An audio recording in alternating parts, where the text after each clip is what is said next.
You've landed on this video because you've probably received an alert telling you your details have been found in a data breach. If that's the case, stop everything.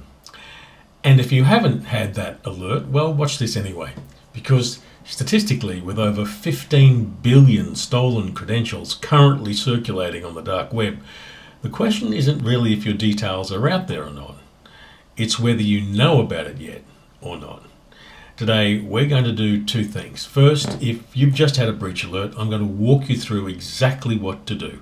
Step by step, nothing complicated, just the right moves in the right order.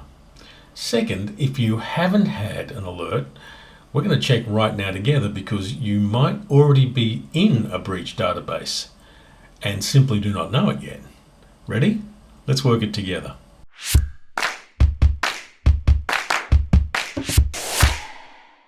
Before we start, I want to shift how you think about this for a moment. Most people who get a breach alert do one of two things. They either panic and do everything wrong in the wrong order, or they dismiss it as junk mail and they do nothing at all. And you know what? Both are mistakes. A breach alert is not a disaster, it's a warning. And a warning you know about is something you can act on, right?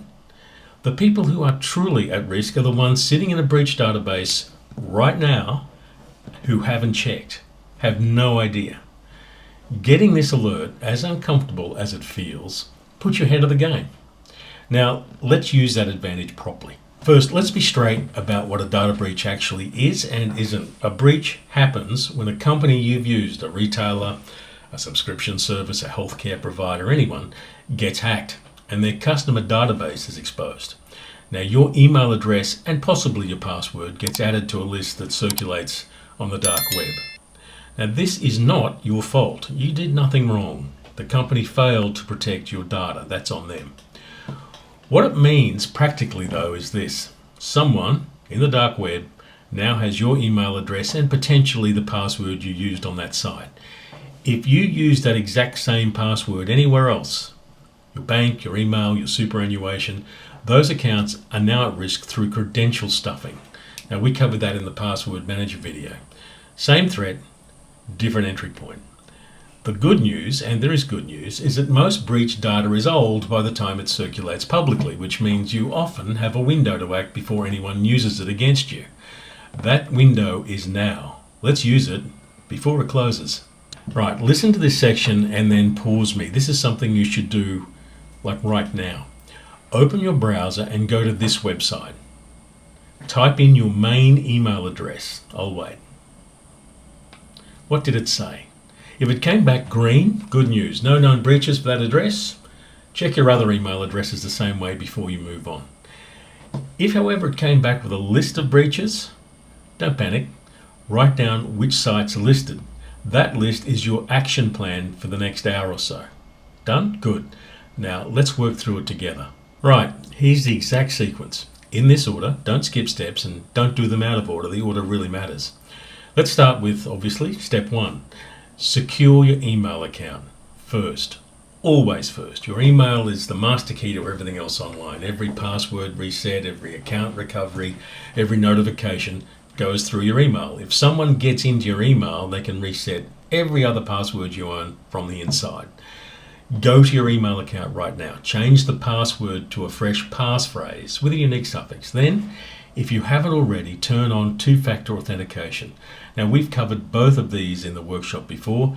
This is where they earn their keep. Step two, identify the breach sites from the list you gathered before. Go through that list. For every site where you use the same password as your email, change it immediately. Start with financial accounts, then shopping accounts, then everything else. Step three, check your financial accounts. Log into your bank, your credit card, PayPal, any financial account you hold. Look at recent transactions, not just the big ones. Scammers often test with tiny transactions of $1 or $2 first to see if the account is active before going bigger. If you see anything you don't recognize, no matter how small, call your bank directly. Don't call them from a number in an email. Call them from the number on the back of your card.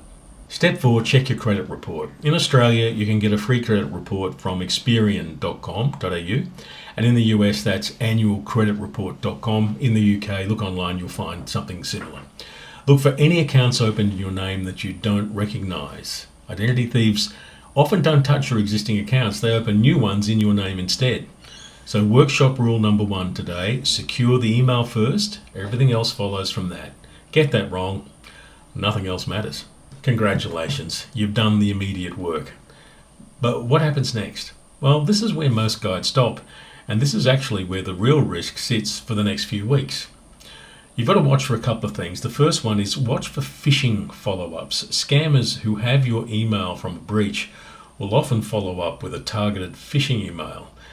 They already know your name, which sites you've used, sometimes even your approximate location. Their next email to you will look alarmingly legitimate because it is personalised to you. The rule is simple. Any email asking you to click a link and log into anything goes in the trash. You navigate directly to the site yourself, always. Also, watch out for the phone call. Sometimes the follow-up isn't an email, it's a call. Someone claiming to be from your bank or from the tax office or from Medicare, telling you your account has been compromised and they need to verify your details. Your bank already knows your details. They don't need you to verify them over the phone. Hang up. Call back with the number on your card. Also, watch for new account alerts. Set up alerts on your credit report if the service offers it. Any new credit application made in your name triggers an immediate notification. That's the early warning system for identity theft. Now, none of this is complicated. It's just the right moves in the right order, which is what the workshop is here for. Here's the thing about data breaches that nobody in the tech world seems to want to say out loud. They happen to everyone. Big companies, small companies, government departments, hospitals, insurance firms. The breach that put your details at risk probably wasn't caused by anything you did. It was caused by a company that didn't take your data seriously enough. And that's genuinely infuriating. And you're right to be annoyed about it. But you know what? Being annoyed really doesn't fix it. Doing the right things in the right order does, and you've just done exactly that. Email secured, breach sites identified, financial accounts checked, credit reports reviewed, phishing follow-ups on your radar. That's the hour's work done, and you're now in a significantly better position than 90% of people who get the same alert and either panic or ignore it. If you want the complete written checklist for this, everything we covered today on one page, the Digital Safety Handbook has the full step-by-step walkthrough. You'll find the link in the description. And if you haven't sorted your passphrase system yet, that's the next video to watch. Link is also below. If you like the video, we'd appreciate a like and a subscribe. They really help us keep going. So from one old bloke who really should know better, see you next time.